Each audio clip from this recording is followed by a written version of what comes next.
In many cases, scary mysteries that turn into cold cases are only solved thanks to the unexpected endings that even the most seasoned investigators couldn't see coming. Some of these horror stories are solved by chance, while others become solved mysteries due to the hard work of law enforcement agencies that continue to seek the truth against the most unlikely of odds. Number 5. A true crime mystery from 1979 involving 3 people from Muscatine County initially didn't look like a mystery at all, as all the evidence pointed in the same direction. But the case would have an unexpected ending when a crucial piece of evidence turned it into a solved case. On the 23rd of February, 1979, 21-year-old Carolyn Ann Willits was found deceased in her car. She was seated in the car with her eyes blindfolded while wearing men's cotton gloves, and had her life ended with a firearm that she had purchased 2 days earlier. Next to her, investigators found a note that read, quote, "I'm sorry I caused you so much trouble. I hope you found your peace. I have found mine."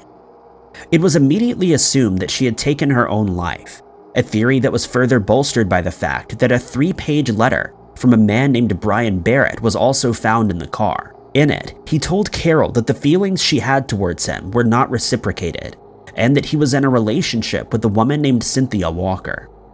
In the vehicle, investigators also found an envelope containing a card from Barrett addressed to Cynthia, as well as 1 strand of Cynthia's hair. Then came an unexpected twist in the tale. A few miles from the scene, Cynthia was found deceased on a rural dirt road. Her life had been ended with the same firearm found in Carol's car, and the initial finding was that Carol had ended Cynthia's life and then her own.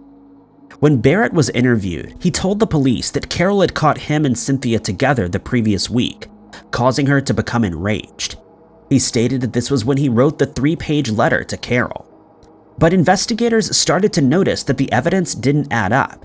At the time, when Barrett said he and Cynthia were caught by Carol, Carol's car was in the shop, and she would have faced sub-zero temperatures to get to his house, which was 20 blocks away. They also discovered that Carol had purchased the firearm at Barrett's request, and a draft of the suicide note was found in his house with Carol's name misspelled. When they learned that Cynthia had taken a $50,000 life insurance policy out on herself, with Barrett as the beneficiary, they became even more suspicious. Then, in mid-1979, Barrett's journal was found in which he detailed his plans to harm his ex-wife, kidnap a newspaper carrier, and to plant false evidence. His fate was sealed, and the scary mystery had finally been solved. Barrett was sentenced to life in prison, where he ultimately passed away aged 69. Number 4.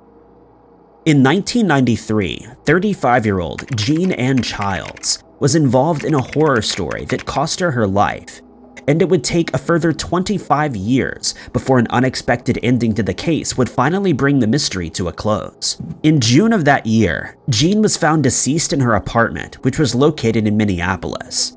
She was discovered in her bedroom, and it was found that she'd been attacked with a sharpened blade. Detectives found every possible lead that they could find, but despite their best efforts, they made no progress in the case, and they were unable to find a suspect, and the case went cold. But in 2015, the case was opened again as investigators started to explore new DNA technology that they hoped would crack the case. DNA samples that were collected at the scene were sent to the Minnesota Bureau of Criminal Apprehension and to a private company before being uploaded to a genealogy website. This led to a suspect, a man named Jerry Westrom, being identified. Investigators used social media to track him down, and when they learned that he would be at his daughter's hockey game in January of 2019, they traveled to the venue and kept a close watch on him. When they saw him throwing a napkin into a trash can after eating a hot dog, they retrieved it and sent it for DNA testing. The tests came back with a positive match for Westrom, and he was arrested and charged with second-degree murder. At his trial, he denied ever meeting Jean and stated that he had never been in her apartment. But thanks to the smart work of the investigators, they were able to prove that he had been present at the scene, and Jean's true crime mystery had finally been solved. Minneapolis police spokesman John Elder stated that the case was especially hard to solve since there was no relationship between Jean and Westrom, but he added that the continued use of new DNA technology will see an unprecedented rise in solved crimes. Number 3. Scary mysteries are sometimes solved in the strangest ways, and in the case of Dawn Sanchez, it doesn't get much stranger. On the 30th of August, 1991, Dawn and her boyfriend, Bernardo Bass, left the Four Seasons Motor Lodge in Los Altos, California, and she inexplicably disappeared. However, she wasn't reported missing until 2 months later. A witness named William Alcorn came forward to tell the police that he, Dawn, and Bass were sitting in an empty lot in Sunnyvale when the couple got into a heated argument. The incident resulted in Bass ending Dawn's life with a firearm. He refused to testify, however, and without any evidence, Bass could not be convicted and the charges against him were dropped the following year, since neither the car nor the firearm could be found. But investigators believed that Bass had taken the car apart and buried it in the same lot. 18 years later, the lot was investigated again, but it was impossible to dig up the whole lot as it would be too expensive. Metal detectors would prove ineffective as there was already too much debris present, and so they looked to NASA. A Sensetta Max 5.0A rover, which is designed to map ground magnetic data, was deployed to do a sweep of the lot, and various points of interest were found. When those areas were excavated, the car parts were finally discovered. Those parts were tested, and it was found that Bass had at some point kept Dawn's remains in the vehicle. Investigators believed that he had kept her in his closet for an uncertain amount of time, and he was arrested. He pleaded not guilty, but soon changed his plea to no contest, and received a sentence of 6 years behind bars. Dawn was never found, but thanks to modern technology, the true crime mystery had finally come to an end. Number 2. The true crime mystery of the disappearance of 23-year-old Duncan McPherson wasn't solved until more than a decade later, when an unexpected ending in his case revealed what had happened to him. In August of 1989, Duncan was a professional ice hockey player, and he traveled to Austria from New York in order to have a holiday before he started a new job as a player coach in Scotland. At the Stubai Glacier, the largest in Austria, he rented snowboarding gear and took a snowboarding lesson. But soon after, he inexplicably vanished, and when he didn't return in Dundee, Scotland on the 12th of August, his family traveled to Austria to look for him. The car that he had borrowed from one of his friends was found 6 weeks later, sitting in the parking lot of the ski resort. He was last seen by an employee of the resort, who stated that Duncan had left the resort alone to get a last bit of snowboarding in before the sun went down. He also stated that Duncan claimed to have been contacted by the CIA, and that they were considering using him as a spy. No further leads were found, and Duncan's mysterious case went cold, until 14 years later in 2003, when an employee of the resort discovered a glove protruding from a glacier. Upon further investigation, it was found to be Duncan's remains that lay frozen in the middle of the ski run.